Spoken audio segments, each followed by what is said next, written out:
Agustus 1945, Jepang telah menyerah kepada Sekutu. Kekalahan itu menjadi kabar besar bagi bangsa Indonesia. Kesempatan emas untuk merdeka akhirnya terbuka.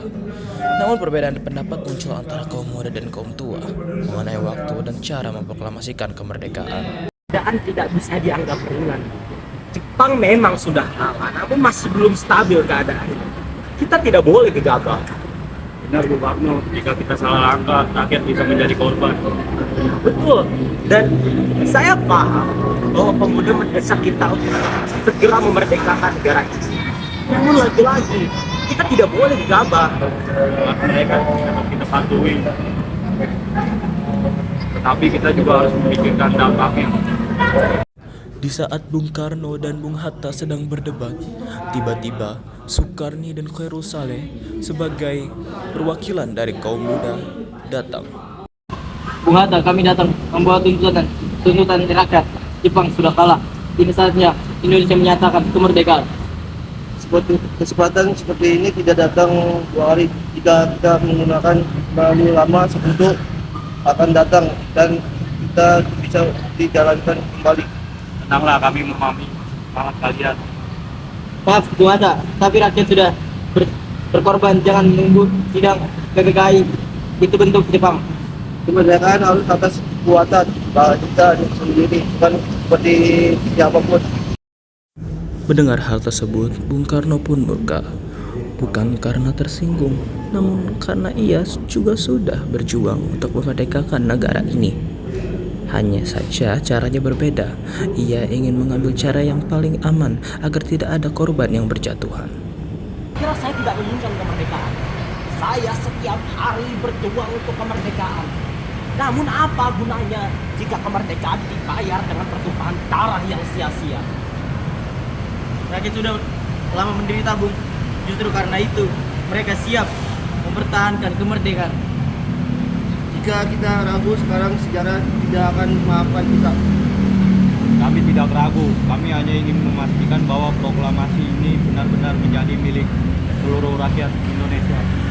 Justru karena itu, lakukan sekarang tanpa campur tangan Jepang. Para perwakilan kaum muda itu mencoba untuk meyakinkan Bung Karno dan Bung Hatta agar kita memproklamasikan kemerdekaan secepat-cepatnya. Seketika datanglah Ahmad Subarjo menengahi. Saudara-saudara, kita semua menginginkan hal yang sama. Jangan sampai berbeda pendapat mengucap kesatuan kita. Kalau begitu bagaimana menurut Subarjo? Proklamasi harus dilakukan secepatnya, tetapi atas nama bangsa Indonesia dan tanpa campur tangan dari pihak Jepang. Dan dilakukan dengan persiapan yang sederhana, namun tegas dan jelas. Apakah itu berarti proklamasi akan segera dilaksanakan? Ya, kita tidak akan menunggu lama.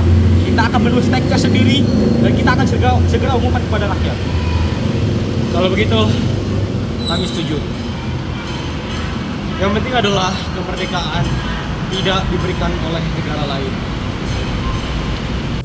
Setelah berbagai argumen dan perdebatan, akhirnya Bung Karno pun setuju dengan masukan para perwakilan kaum muda.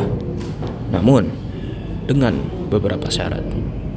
Demi bangsa dan tanah air Indonesia, aku bersedia untuk memproklamasi kemerdekaan. Demi bangsa dan tanah air Indonesia, aku bersedia untuk memproklamasikan kemerdekaan Indonesia. Aku akan mendampingi Bung Karno kita lakukan ini dengan penuh tanggung jawab. Kami, kaum muda, siap mengawal dan mempertahankan keputusan ini. Ini bukan kemenangan golongan atau muda. Kemerdekaan selalu di Jakarta. Maka bersatulah kita, karena hanya dengan persatuan kemerdekaan akan bisa berdiri kokoh. Dari perdebatan yang panas lahirlah kesepakatan besar. Semangat kaum muda dan kebijaksanaan kaum tua berpadu menjadi satu tekad. 17 Agustus 1945, bangsa Indonesia memproklamasikan kemerdekaannya sebagai bangsa yang merdeka dan berdaulat.